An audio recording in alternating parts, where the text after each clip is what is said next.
Halo guys, kembali lagi sama gua Darmono Indahoy. Kali ini gua akan memberikan fakta, 5 kota kuno dalam peradaban manusia modern.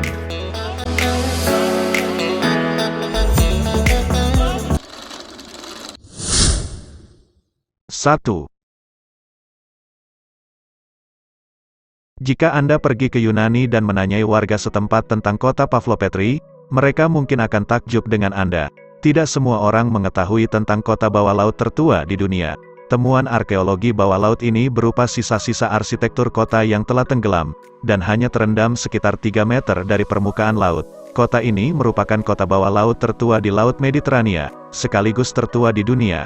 Pavlopetri berada di pantai Punta Lakonia semenanjung Peloponnese, berjarak 4 jam berkendara dari Athena, atau 2,5 jam dari Bandara Internasional Kalamata. Melansir dari Arkeologi World, pada 1904, Fokian Negeri, seorang ahli geologi melaporkan sebuah kota kuno di dasar laut. Kota tersebut terletak di antara Pulau Elafonisos dan Pantai Punta di selatan Lakonia.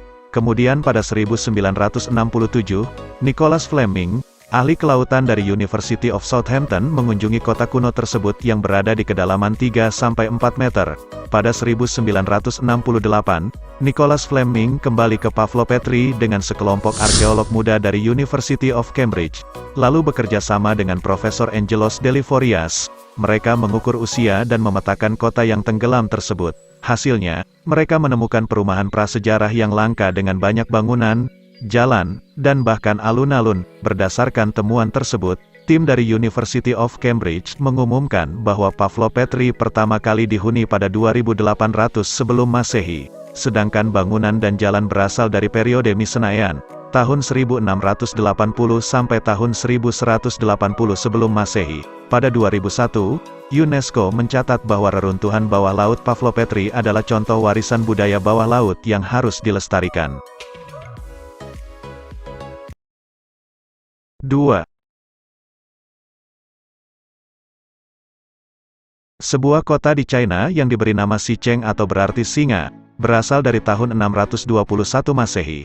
Hingga akhirnya pada tahun 1959 pemerintah China membangun bendungan Sinan, sekitar 300.000 orang dipindahkan untuk proyek tersebut, yang beberapa di antaranya memiliki keluarga dan telah tinggal di kota Xicheng selama berabad-abad. Sekitar tahun 2001 kota ini kembali ditemukan oleh pemerintah China saat mengatur sebuah ekspedisi untuk mencari sisa dari kota yang hilang tersebut.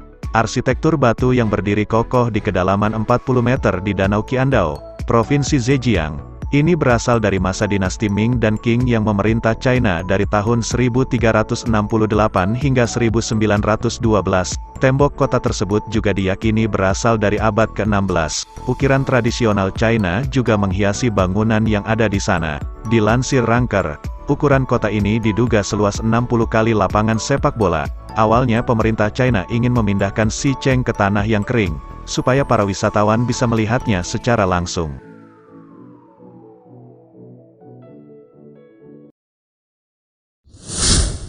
3. Latar belakang penemuan kota Dwaraka dimulai dengan mitologi Hindu yang menceritakan tentang kota tersebut sebagai tempat tinggal Sang Krishna, salah satu dewa terpenting dalam agama tersebut.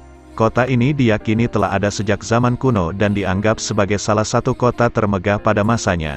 Namun, seiring berjalannya waktu, kota ini hilang dari sejarah dan dianggap hanya sebagai mitos belaka. Pada tahun 1983, seorang arkeolog India bernama S.R. Rao, Srinivas Raghavan Rao, melakukan pengeboran di sebuah lokasi di pantai Gujarat, India dan menemukan sebuah kota purba yang diduga merupakan Dwaraka.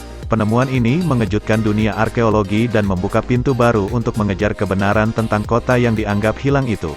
Kota Dwaraka ini diyakini telah ada sejak zaman kuno dan dianggap sebagai salah satu kota termegah pada masanya. Kisah tentang Sang Krishna dan kota Dwaraka dimulai dengan kisah Mahabharata. Dalam kisah tersebut, Sang Krishna adalah seorang pemimpin yang dihormati dan dicintai oleh rakyatnya di kota Dwaraka. Ia dianggap sebagai dewa yang memberikan bimbingan dan perlindungan kepada rakyatnya, serta memimpin mereka dalam perang melawan musuh-musuh mereka. Selain itu, dari hasil pengukuran yang dilakukan, diketahui bahwa kota tersebut memiliki luas sekitar 150 hektar dan terletak di sebuah pulau yang terisolasi dari wilayah sekitarnya. Penemuan ini sangat penting karena dapat memberikan gambaran yang lebih jelas tentang sejarah kota Dwaraka yang dikenal dalam mitologi Hindu sebagai tempat tinggal Lord Krishna. Ini juga membuka peluang untuk penelitian lebih lanjut tentang kota yang tenggelam itu, seperti mengetahui lebih detail tentang teknologi yang digunakan dalam pembangunan kota, serta mengetahui lebih detail tentang kehidupan masyarakat yang tinggal di kota tersebut.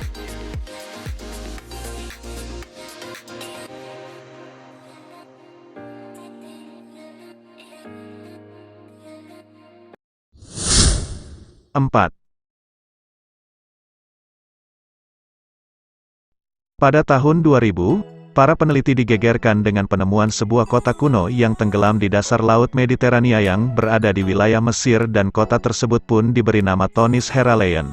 Tentu penemuan kota Heracleion tersebut sontak membuat banyak pihak kaget karena selama ini kisahnya hanya dianggap sebagai dongeng. Thonis Heracleion selama berabad-abad adalah pelabuhan Mesir terbesar di Laut Mediterania. Sebelum Alexander Agung mendirikan pelabuhan Alexandria pada 331 sebelum Masehi. Lalu terjadi beberapa gempa bumi dan diikuti oleh gelombang pasang air laut. Kejadian itu memicu tanah di kawasan tersebut membaur dengan air laut. Hal tersebut menyebabkan bagian delta Nil seluas 110 km persegi, bersama dengan kota Thonis Heracleion dan Canopus, runtuh ke dasar laut. Di kota tenggelam yang ditemukan, terdapat sebuah tumulus, gundukan kuburan, yang membentang di sepanjang pintu masuk kanal bagian timur laut. Temuan ini mengungkapkan sisa-sisa area pemakaman Yunani yang besar. Semuanya diselimuti dengan persembahan yang mewah. Penemuan ini dengan indah menggambarkan keberadaan para saudagar Yunani yang tinggal di kota tersebut. Mereka mengendalikan pintu masuk ke Mesir di muara cabang Canopus Sungai Nil. Mereka berasal dari tahun-tahun awal abad keempat sebelum Masehi. IEASM bekerja sama dengan Underwater Archaeology Department of Ministry of Tourism and Antiquities, menemukan kedua kota tersebut.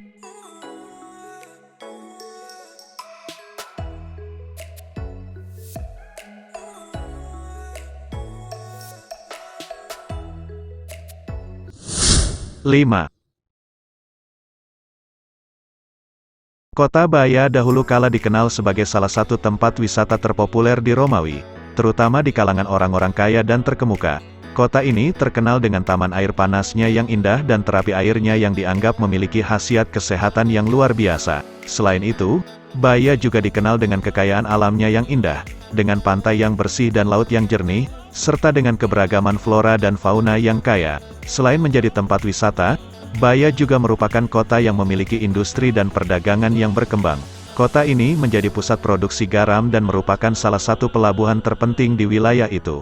Kota Baia juga merupakan tempat tinggal bagi banyak seniman dan intelektual Romawi, sehingga menjadi salah satu kota yang memiliki budaya yang kaya dan beragam. Baia yang merupakan sebuah kota kuno juga sempat menghebohkan masyarakat. Sebuah kota kuno yang tenggelam di sebelah barat Napoli itu diyakini pernah menjadi sebuah peradaban kelas bangsawan. Hal tersebut terpancar dari peninggalan sejarah dan arsitektur dari bangunan kota itu.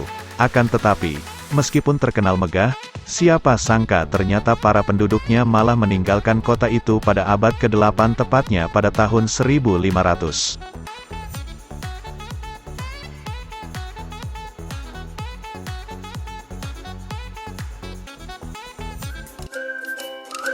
Oke guys, sekian dulu video dari saya 5 kota kuno yang tenggelam dan dilupakan peradabannya untuk masa modern ini. Saya Darmono undur diri, sampai ketemu di video fakta lainnya.